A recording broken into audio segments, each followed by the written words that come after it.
Alam niyo ba, ilang taong ko na gusto talaga mahuli mga magnanakaw na yun. Kalaing kayo pa makakagawa. Carry lang yun, Mang Tonyo. Pero aalis na rin po kami. Bakit? Oh? Anong bakit? Eh, di ba nga po, pinapalayas yun na kami. Kasi nga po, bakla kami. Alam mo, babe, hindi ko pa rin maintindihan yung connect nun. Pero sige, opo. Yeah. Same. Ako, hindi. Dito na kayo. Alam mo, kasi sa totoo lang ha, wala naman kasi ako may babalik na dineposito nyo eh. Yun naman pala. Saka muna. Pagpasensyahan niyo na ako sa mga nagawa kong kasalanan sa inyo at mga nasabi ko, ha. Sana patawad niyo ako. At saka na, mag-stay na kayo dito. Talaga po? Oo! Mag-stay na kayo dito. Thank you po. Thank you po. Sige na. Ex-military ka nga. Teka muna, ha? Pero ipangako niyo sa akin, ha? Araw-araw magbabasketball tayo, ha? Dahil pagkatapos nun, ituturing ko kayong mga tunay na anak ko.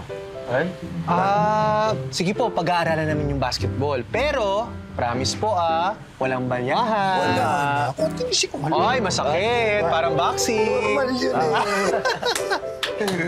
Sige po. Mang Tonyo, cheers! Tara, mag-cheers tayo! Sayaw tayo!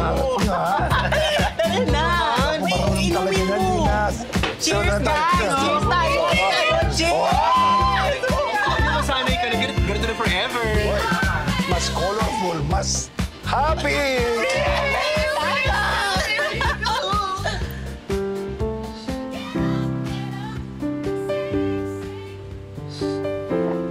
Nak.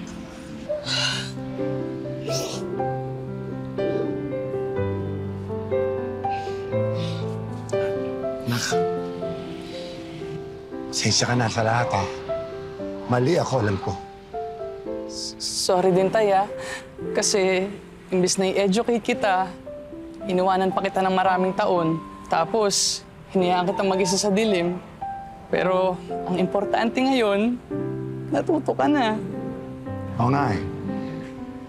Character development. Sabi nga. Character development! Pero anak, mas pinaka-importante yung mahal na mahal kita. Alam mo, minsan hindi natin inaasahan na kakamali ako eh. Sa gawa at salita. Pakiusap ko lang sa'yo, ha. Parati mo sana akong aalalayan para lubos mong maunawaan lahat, ha? Oo naman, Tay. Kung gaano ka kapasensyoso sa akin nung lumalaki ako, ganun din ako sa'yo. Love you too, Tay. Oh, siya. Dahil dyan, cheers tayo to a fabulous and colorful apartment. Oh, halika!